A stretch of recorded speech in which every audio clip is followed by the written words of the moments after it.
નવા હો જોડાવા તમને વિનંતી। અને હવે આપણે આ કપાસમાં જો તમારે કોઈ પણ કપાસ વધવામાં જો કેવરાતો હોય અને પીળો જો પડતો હોય તો એના વિશેની આપણે માહિતી આપી શકીએ છીએ। તો આપણે જો કોઈ તમારે કપાસ પીળો પડતો હોય તો એના માટેની માહિતી આપણી પાસે સંપૂર્ણ છે।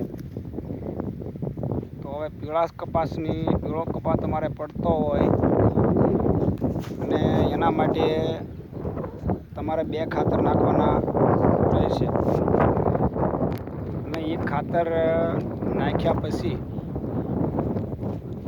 નાખ્યા પછી એનું રિઝલ્ટ 100% ગેરંટી 100% ગેરંટીવાળું ખાતર તમે આપી દો એટલે તમારો કપાસ પીળો પડતો બંધ થઈ જશે તાત્કાલિક। અને 2 દિવસમાં પણ રિઝલ્ટ 2 દિવસમાં રિઝલ્ટ। ખાતરની વાત કરીએ તો ઉરિયા ઝીણો દાણો ઉરિયા અને એની સાથે આપણે ભેળવવાનું મિક્સન કરવાનું રહેશે। આપણે જે ખાતર કહેવાય મોરસ્યું ખાતર ઉરિયાની ભેગું આપણે ભેળવવાનું રહેશે। અને કેટલું ઉરિયા નાખવું કેટલું મોરસ્યું નાખવું એની તમને પણ સંપૂર્ણ માહિતી હું આપીશ કે આપણે 2 થેલી ઉરિયા લેવાનું। 2 થેલી ઉરિયાની સાથે 1 થેલી આપણે મોરસ્યું લેવાનું છે। 1 થેલી મોરસ્યું લ્યો એટલે આપણે એ ભેળવી અને મિક્સન કરી અને નાખવાનું છે। અને ક્યારે નાખવાનું એ તમને હું માહિતી આપું છું કે આપણે વરસાદ થઈ જાય, વરસાદ થયા બાદ 1 દિવસ વયો જાય એટલે આપણે એ ખાતર નાખવાનું રહેશે। પણ જો તમારો કપાસ જો ચોખ્ખો છે તો એનું 100% કપાસ અંદર ખડ હોવું જોઈએ એટલે સાચી આંકેલું કમ્પ્લીટ હોવું જોઈએ તો તમને એ રિઝલ્ટ આપે છે। અને હવે જો આપણે આપેલું જ છે જો મારા કપાસમાં જો આ રીતે ખાખર લાગેલો હતો, આ રીતે આપણે જે છોડવાને ખાખર કહેવાય, નીચેના પાંદડા સુકાઈ જાય છે। નીચેના પાંદડા જો તમને સુકાઈ ગયેલા દેખાય છે, આ મારે ઘણા કપાસમાં પોઝિશન હતી। પણ આપણે જે આ 2 ખાતર આપ્યા પછીનું આપણે રિઝલ્ટ 100% છે। કેમ કે આપણે કોઈ કંપનીની જાહેરાત નથી, પણ આ તો આપણું કરેલું છે એટલે આપણને ખ્યાલ છે ખેડૂત મિત્રો। તો આ ખાતર નાખવાથી 100% રિઝલ્ટ આવે છે। અને આપણે ખાતર નાખ્યા પછી પણ આ કપાસની અંદર રિઝલ્ટ મળ્યું છે આપણને। તો આપણા પહેલો વિડીયો બનાવ્યો છે ખેડૂત મિત્રો, અને આપણા અવારનવાર વિડીયા આવા તો આવશે જ તે। અને જો આપણે આમાં હજી કોઈ વસ્તુ નથી કરી, 30 દિવસનો આપણે કપાસ થયો છે। કેટલા દિવસનો? 30 દિવસનો કાયદેસર આપણે 30 દિવસનો આજ કપાસ થઈ ગયો છે। અને 20 દિવસનો આપણે કપાસ થયો ત્યારબાદ આપણે ખાતર આપેલું હતું, તો મને પણ આમાં રિઝલ્ટ સારામાં સારું પણ મળ્યું છે। અને આ ખાતર નાખ્યા પછી આ ખાતરની રોનક તમે જુઓ એકદમ આપણે આ છોડવા જો હવે આપણે નીચેના ભાગમાં જે આપણે ખાકર હતો એ ખાકર આપણે હવે મૂકી દીધો છે અને કપાસ હવે ઓકે કોળીમાં પણ શરૂ છે. તો આપણે કે ભાઈ આ કયું પડવું હતું, કઈ રીતે આની માવજત અત્યાર સુધીમાં આપણે આપી છે એ તમને માવજતની હું વાત કરીશ અને એની હું તમને આ ત્રીજી માહિતી મારી છે. આપણે આમાં ઉનાળુ જે તલ કહેવાય, ઉનાળુ તલ આપણે આ પડાની માલપા ઉનાળુ તલ હતા આપણે. તો ઉનાળુ તલ આપણે નીકળ્યા બાદ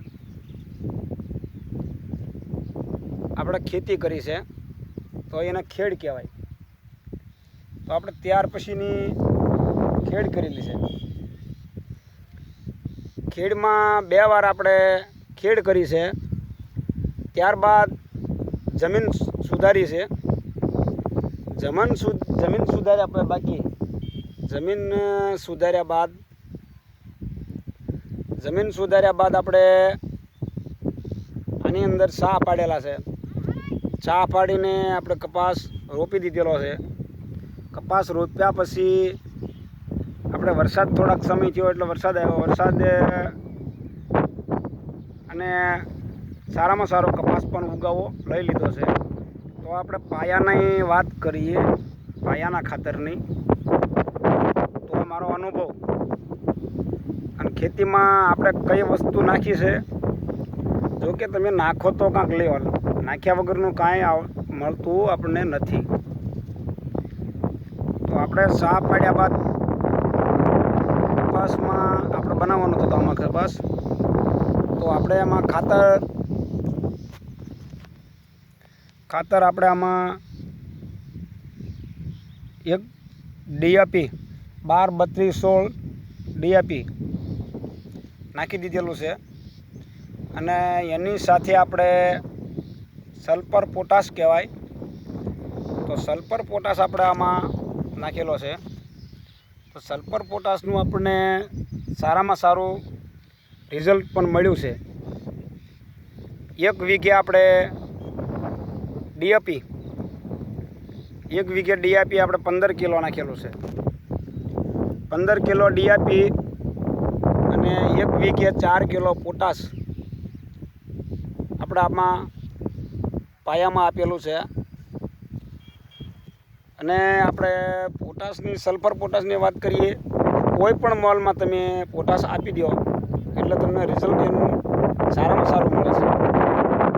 પછી અથવા તમારે કપાસ હોય તો ભલે, ત્યારબાદ તમારા એરંડા હોય તોય વાંધો નહીં. તો કપાસમાં પણ આપણે પોટાશ દેવાય છે, એરંડામાં પણ પોટાશ દેવાય છે, સિંગમાં પણ પોટાશ દેવાય છે. આ બધાય મોલમાં, પાયાના મોલમાં તમે પોટાશ દઈ શકો. તો આપણે આમાં પોટાશ જ આપેલો છે. વીઘે 4 કિલો પોટાશ, 15 કિલો આપણે ડીએપી 1 વીઘે આપેલું છે અને આપણે રિઝલ્ટ આપણે સારામાં સારું છે. અને જો આપણે આમાં સાથી પણ બીજી ફેર સાથી આવી લીધું છે અને બીજી ફેર આપણે નિંદામણ, બીજી ફેર આપણે આમાં કપાસ નીંદાઈ ગયો છે અને આપણે 30 દિવસનો કપાસ છે અને આપણા રોનક કપાસની બહુ સારામાં સારી છે. હજી 30 દિવસના છોડવા છે. જોવા આપણે જે થળિયામાં જો આ પાંદડા તમને દેખાય છે, પાંદડામાં આપણે ખાખર લાગેલો હતો અને આપણે 2 વસ્તુ આમાં નાખી દીધી છે એટલે આપણને આમાં રિઝલ્ટ સારામાં સારું મળી રહ્યું છે. સારામાં સારું આપણને રિઝલ્ટ આ વસ્તુનું મળે છે. કેમ કે ખાસ કરીને ધ્યાન રાખવું તમારે કપાસમાં 45 દિવસનો કપાસ થાય ત્યાં સુધી તમારે ખાસ ધ્યાન રાખવાનું. 45 દિવસનો કપાસ થાય ત્યાં સુધી તમે ધ્યાન રાખો તો તમને આનું રિઝલ્ટ પછી તમારે આખું વર્ષ એમાં કાંઈ કરવું પડે નહીં. તો હવે જો ખેડૂત મિત્રો અને ખેડૂત ભાઈઓ, કિસાન ભાઈઓ, જો આપણો વિડીયો તમને સારો લાગ્યો હોય તો કોમેન્ટમાં જય માતાજી લખજો. અને જો તમે અમારી ચેનલમાં પહેલાં વહેલા હોય તો સબસ્ક્રાઈબ કરો, લાઈક કરો, શેર કરો. અને આપણો વિડીયો તમને જોવા ખૂબ ખૂબ અભિનંદન છે. આવજો ખેડૂત મિત્રો. જય કિસાન, જય ભારત. અને આપણે આ ફાર્મિંગ ખેતી માહિતી, સંપૂર્ણ માહિતી, ખેતી માહિતી આપણે ચેનલમાં આપતા રહેવું. અને આવતા વિડીયે ખેડૂત ભાઈ મળશું. જય માતાજી, જય ઇન્ડિયા, જય ભારત, જય ગુજરાત, જય કિસાન ભાઈઓ. આવજો.